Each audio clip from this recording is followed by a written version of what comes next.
आ पूर्वर दिने से FM college भितर जो खेल पड़िया अच्छी खेल पड़िया मध्य देकी जीवा समय रे एचओडी सहित देखाई सेठू सी सार सहित कथा होते सार कहते कि तुम घरे मुझे कथी आम कौन पढ़ापढ़ी प्रोब्लेम होठू भौणी कही कि सार जेहेतु मुझे गोटे ओडिया मीडियम पिला तो मोर टे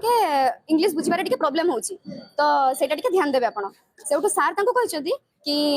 मते मु सब किसी क्लीयर करदेवी बट तुम मत गोटे फेवर दरकार सेठू भौणी पचारि कि फेवर माने कौन सार बुझी पारे सार कहते सेठू तुम छोट पिला नुह जे फेवर माने बुझी पार तुमको पुणी फेवर माने केमती कहबी एमती मत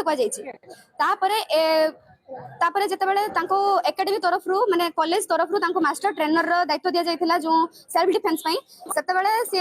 क्लास जाई पार नथिले जेहेतु से ट्रेनिंग कैंप रे थिले से जेहेतु ट्रेनर थिले गोटे से टाइम रे एब्सेंट थिले पूरा से एचओडी कहते कि तुम क्लास कौन करूना सब प्रोब्लेम है जिते माँ ऑपरेशन देह खराब थिला ऑपरेशन होबार थिला से टाइम से एचओडी को कही जाइए कि माँ ऑपरेशन होबार अच्छी तो मुझे जाऊँगी सार मत कहते कि ठीक अच्छे जाओ तुम आस कथा हवा देन तापर से समय भितर अजा जेजेर दुई जन डेथ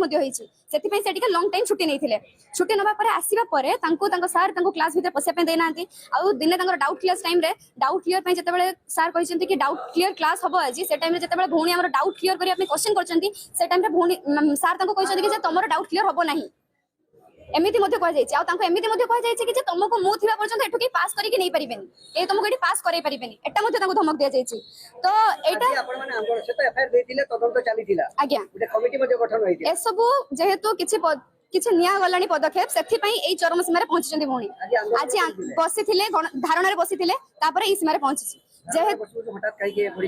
जेहेतु मु गोटे अलग कॉलेज पिला मुझे समय उपस्थित नथिली तो मु ठीक से जानी कि से समय कौन होती किंतु मुझे जानी से सिचुएशन ही मानसिक निर्यातना दि जाइए सी एमती चरम निष्पत्ति नहीं।